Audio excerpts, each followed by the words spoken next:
Thank you for joining the LinkedIn Live. You're in the right place if you came to learn how to file your unclaimed fund report with the state of Ohio.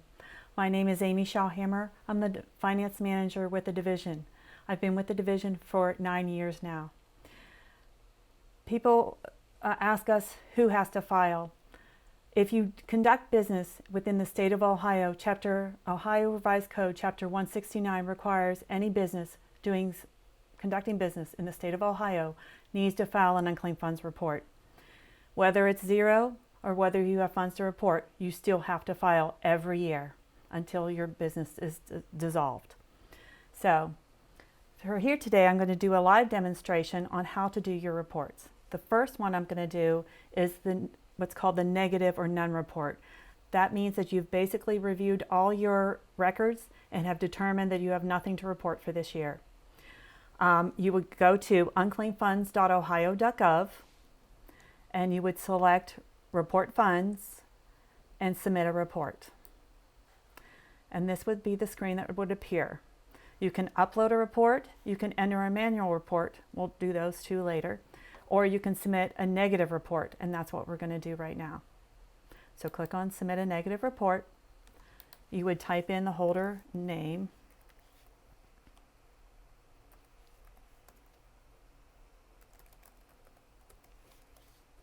You would type in the holder tax ID,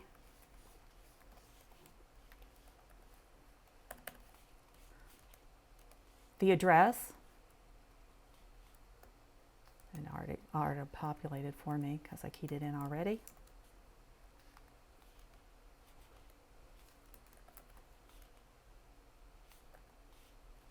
Your postal code, your city, your state, your postal code, the contact name, your phone number,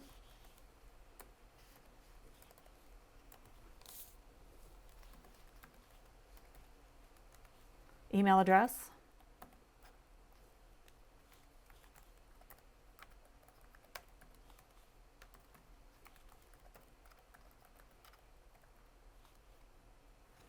and then you can fill in the state of incorporation if you choose, if you have that information and the date of incorporation. That's just helpful, but it's not required.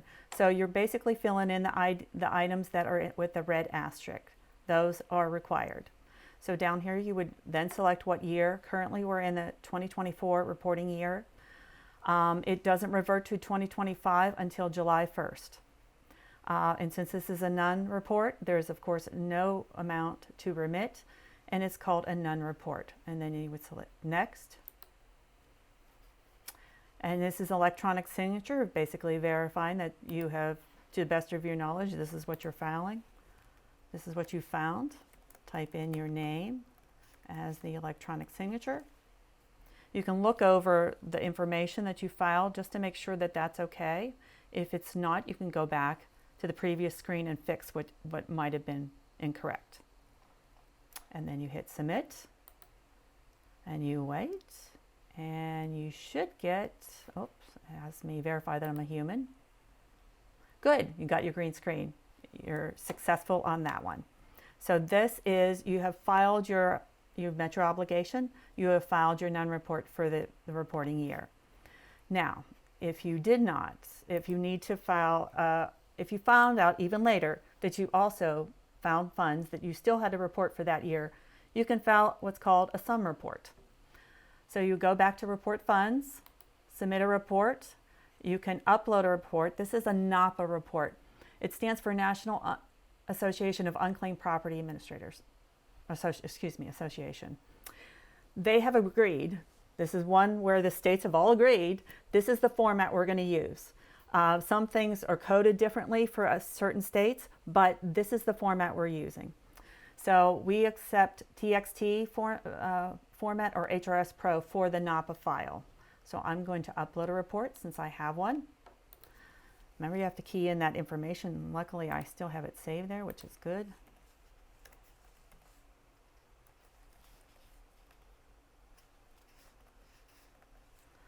And I'm looking over to make sure all the information has not changed. It's not. That's the same information I had before. The difference on this one is I have a dollar amount. So I told you I figured out I have funds I need to report. So I'll type in your dollar amount. You can select how you want to submit your funds. If you choose one of these, again, it's not a required field. If you choose one and then later decide elsewhere to change it, that's fine. It's not a problem. But it does help us know how you're going to submit your payment in the future. I'm going to select check for now and hit next. Then it gives you guidelines of what kind of file you need and how big it needs to be. I'm going to add my document.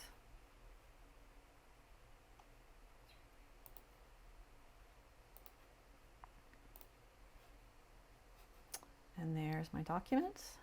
Hit next. Same thing, your electronic signature. Luckily I have that saved.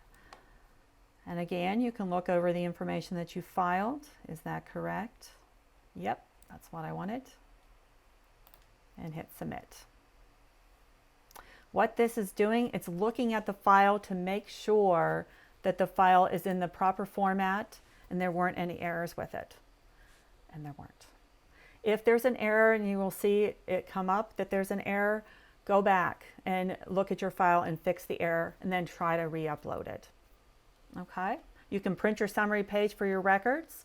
Actually, I would suggest that you do that. Print the summary page for your records and print it for your payment if you're submitting by check, because that's what you want to send in with your check, if that's what you chose to do. So the next one that I'm going to do is, let me go back. I'm going to do a manual report. You're going to submit a report. You want to select to enter a manual report. And I didn't do this one yet. Sorry, Marlene, it has you in there, but I'm going to do it on mine. Oops, come on. I'm going to register it. Actually, I'm going to change that so in case it sends me the email. Now this is important. This is a secret key. We suggest you print it out and retain it. You have 45 days to complete this if you start it. If you get interrupted, you can come back to it. But this secret key is a secret. It's only yours. We don't know it. The programmer doesn't know it. Even the software administrator doesn't know it. You're the only one that will have this. Should you lose it, you can start a new report. This will go away after 45 days. So I'm going to hit continue because I'm going to complete this in one. Oh no. I goofed. Sorry. Let's try that again. I should have written that down. Go back and enter, continue and lose work. This is the one I'm going to do. There it is. There it is. Whew. I forgot about that. So continue.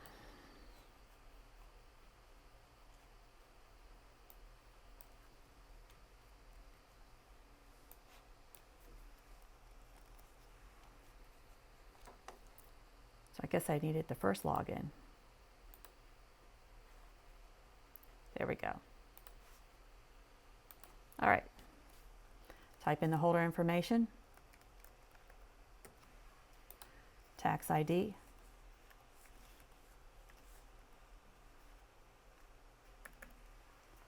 state of incorporation,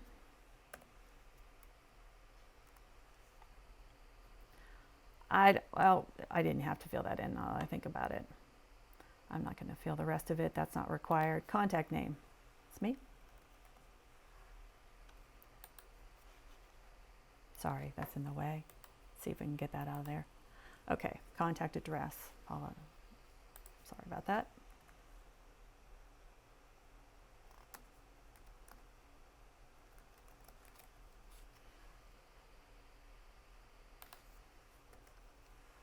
Columbus, Ohio, 43125. Okay, so let's see, city, yep, my phone number,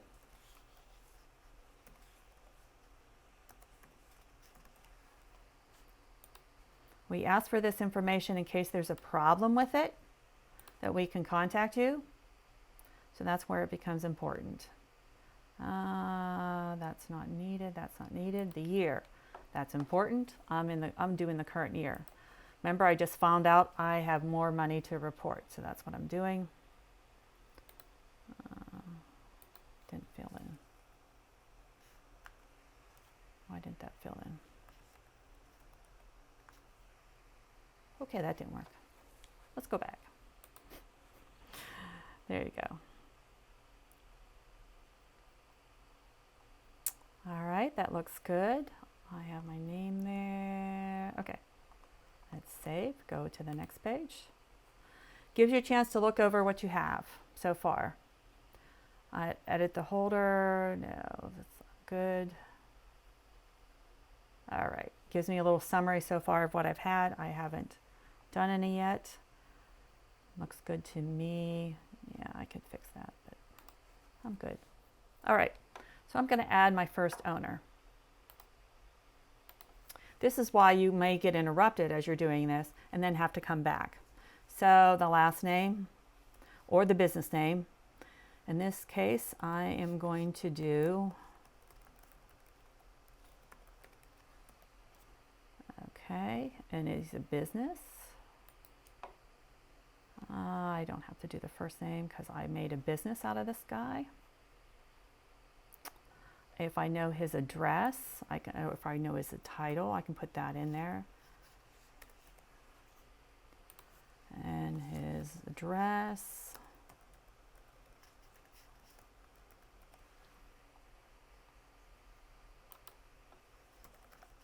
Oops.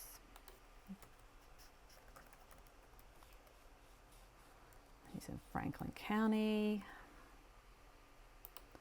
State, he's in Ohio. So you can select other states. We do ask that you report the last known address where you've known this person. Give us all the information that you have. We don't list it as required fields. The reason being is some people don't have all the information on their person. They may know the Social Security number. They may know the birth date. Sometimes they know the last known address. Sometimes they don't. Depends on how they conduct their business and what records they retain. So if I know it, I will put it down. Actually, if you know it, please put it down. That helps us return the funds to the right person. Because you never know how many Donald Duck Industries there might be out there. You never know. So this is, these are required fields. These are the relationship codes. If you're unsure, look them over. Most of them tend to be single owners, but we do have joints. We do have sole proprietors. This is a sole owner because it's the one business. Owner type code, this is normally normal. Owner type code. Well, I want to go there. Oh, there it is. Sorry, I was looking for normal. We must just change that when we updated our system. All right, and the email address for this person. I'm just going to put one in. It's not really his email. But if you know it, put it in there. That might help return the funds to this person. All right, hit save. So there's my first owner of record. Donald. All right.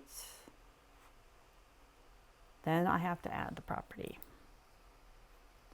Property type. What do I owe Donald? Apparently he didn't cash his check. I sent him a check. The transaction date. Complete that. And Donald didn't cash this since 2016. It was $100. I don't know his account number. I don't have a check number, but if I should have a check number since I told you it's a check, so I'll put one in there. And you can put a description in there if you want. So let me look that over. Cashier's check, the transaction date, the amount. and I have his check number. So let me hit save. And it gives you a summary of so far what you've put in and how many properties and how many owners. So keep a running tab, so if you have a bunch to enter, you can know where you stopped basically and when you come back. So I'm going to go to the report summary because I'm only going to put one in here. It gives you a chance to look it over what you have so far. Okay, I had one owner, I had one property. I see that I have his address, I have the information I need. Do I need to edit it? No, I'm going to continue on. If I find that, oh, he's contacted me and I can give the funds back to them, then I will do that. Sorry. And I can go in here and delete it before I even submit it and pay for it. But in this case, they didn't. So we're good. And I'm good with that. So I'm going to the final review. It tells you again, make sure you're good. Check all the boxes to confirm that the record's in your submission. And I am going to check. I don't have any tangibles. I only have one owner. I have one property. I don't have any shares. The amount I'm going to report and the amount I'm going to pay is $100. This is the holder information that I put at the very beginning. That's still okay. It gives me a chance to download a NAUPA file to keep for my records. You can do that. Doesn't hurt. Okay. Everything looks good. I am going to submit. Again, it tells you you can download your NAUPA file or the file for your records. So, and I'm not going to download it. I'm going to continue.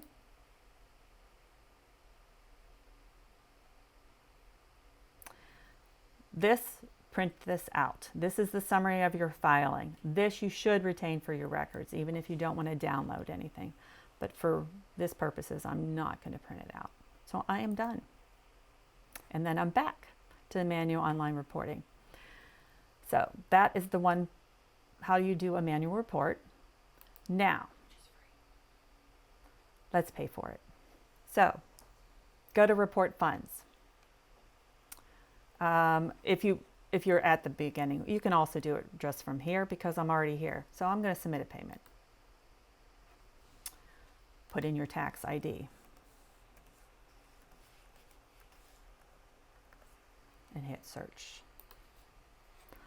I actually have two in here. So I'm going to select the most recent one actually. Select the report. It says, okay, you want to pay on this report. Do you want to only pay a little bit or do you want to pay the whole thing? I want to pay the total amount. And here it'll take you my tax ID, my holder information, the amount I want to pay. Yep, that's it. Submit.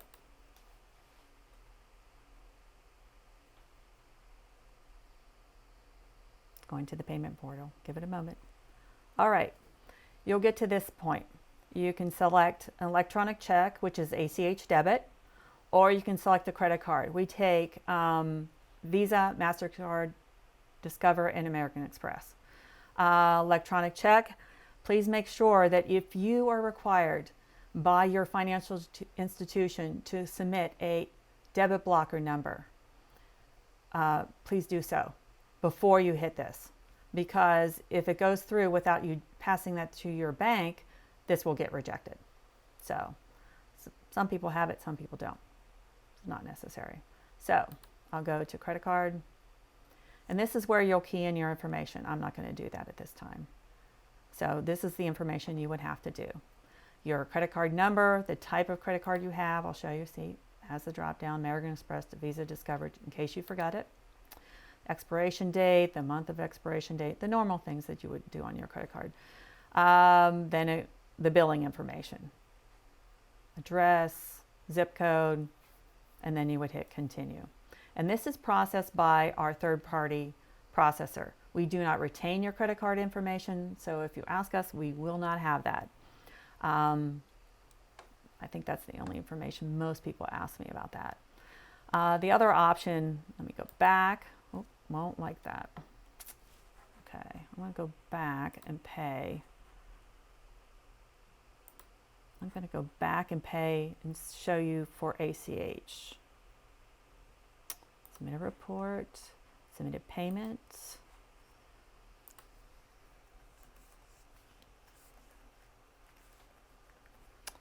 Search for that, select it. I'm going to pay the total. Okay, submit.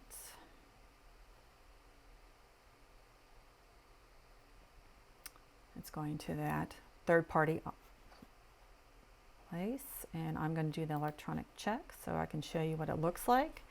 And same thing, it's giving you the bank routing number. It's giving you confirm your routing number, confirm your account number. This will make sure it goes to the correct account. We do not retain this information. So I know I've had people say, well, what account did I put it under? I have no idea. Honestly, I have no idea. I just get told if it would, I'll be told if it's rejected or not. So that's what it tells you or shows you. And then you would hit continue once you complete that. So that is how you file your negative report, upload a report, create a manual report, or submit a payment. The last way we said that we can submit a payment is to pay by check. We do take check. Where I told you to submit or print out a copy of your submission that went through, submit that with your payment. The payments are made out to Unclaimed Funds, sent to 77 South High Street, 20th floor, Columbus, Ohio, 43215.